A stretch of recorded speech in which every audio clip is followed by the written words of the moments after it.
Some say that influencer marketing is continuing to grow, whereas others say that it is no longer effective. Are they talking about the same thing? Let's make sense of influencer marketing in this episode. Ready to level up your content marketing strategies? This is Level Up Content Play with Rio Leong. Hey guys, welcome to this episode. I'm producing content to help traditional marketers make sense of digital and content marketing strategy. So follow me on Instagram at Rio Leong or subscribe to my YouTube channel so that you will get more thought-provoking content to level up your content play. The idea of using another entity to help you gain favor with your customers has existed for a very long time. In the past, people tend to rely on referrals before trusting in a new acquaintance. The concept is simple. Person A is not familiar with me. However, person A has positive affinity towards person B. And when he finds out that person B actually has positive affinity towards me, person A will start to see me in positive light. The success of such associations depends on the ethos appeal, or in other words, the credibility of person B. Typically, credibility can be assumed if the person has perceived authority or if the person has a very strong charisma. For example, Oral-B and Sensodyne toothpaste likes to feature dentists in their commercials. We assume that they are dentists because they look like dentists and because the brand tells us that they are dentists. When the dentist tells us that Oral-B toothbrushes or Sensodyne toothpastes are good for our oral health, we tend to believe them and form a positive affinity towards the brand. Other brands like Osim likes to use celebrities like JJ Lin and Andy Lau to be their spokespersons. These charismatic celebrities have a strong fan base, and when they proclaim their trust in Osim, their fans are likely to also form positive affinity towards the brand. Such endorsements were popular and effective in the past as customers are less sophisticated and information are more controlled. As information becomes democratized, it has gotten a lot harder to attribute sales to such endorsements. And with data-driven marketing becoming common, celebrity endorsements are now generally used only for brand or product awareness. So what does this got to do with influencer marketing? If you have watched my earlier episode on traditional versus social media, you will understand that the so-called new media is still functioning according to old principles. If you have not watched it yet, do remember to check out the episode. Brands started to use social media influencers when they realized that these influencers can be very popular. Popularity equates to positive affinity and potential influence on opinion. While they may not be able to compare with a well-known celebrity in terms of reach, they tend to be comparatively a lot more affordable.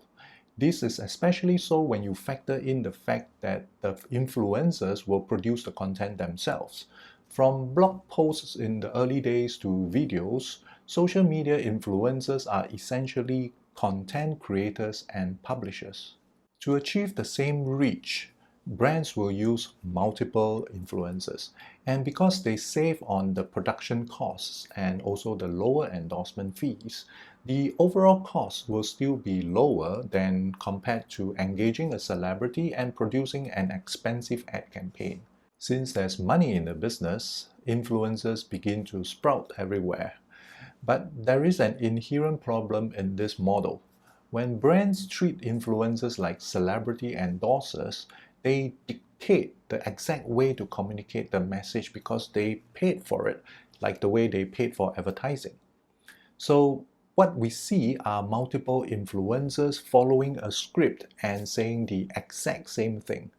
More often than not, the tone and manner of the post is totally different from that of the influencers, which fans can detect easily. This will either put fans off or cause them to ignore the particular post. In either way, the effectiveness of the post is greatly diminished. Marketers must remember that social media influencers are actually content creators and publishers.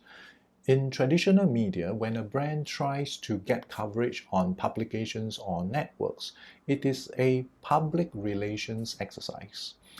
Publications and networks will only give you the airtime or the print space if they feel that your content can draw in more audience for them to sell advertisements. Since you cannot pay for the coverage, publishers have full control over the content. This is known as earned media as compared to paid media in the case of advertising. Of course, brands will try to influence publishers through direct or indirect payments, and you will have advertorials or paid editorial as a result. Influencer marketing is just like that. It is more marketing PR than advertising. You are paying for editorial coverage. For best effectiveness, you will need to let the content creators do their own thing and introduce your message in their own lingo and tone, rather than hoping to have a uniform story broadcast through multiple influencers. You need to have a uniform narrative, but allow different variations and takes on the narrative.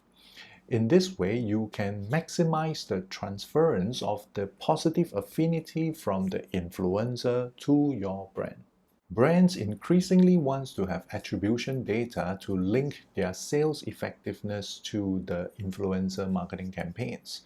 While that may eventually be more robust, given the lessons we can learn from the evolution of traditional marketing, I will agree with YouTubers Tiff With Me, who mentioned at a content conversation event by the Asia Content Marketing Association last year that influencers' strength are more for building brand awareness or building brand equity through brand associations and less for tactical sales. The key takeaways. Firstly, effectiveness of influencer marketing depends on ethos appeal. If you choose influencers whose expertise is related to your products, you will have maximum returns. Example, a girl who is good at dolling up will be a good influencer to choose for a makeup brand. Number two, influencers are content creators. Rather than to dictate the message that they should say, you should let them weave your brand into the content naturally. And finally, create a brand narrative that allows different interpretations so that you can tap into the different content created by the content creators. So I hope you now have a better understanding of how to use influencers for the best results. They are definitely not a silver bullet for all your marketing needs, but when used appropriately for the right objectives, they can still provide you with leverage. If you have used influencers in your marketing strategy before, do share with us your experience by commenting below. And remember, when it comes to content gameplay, every move is strategic.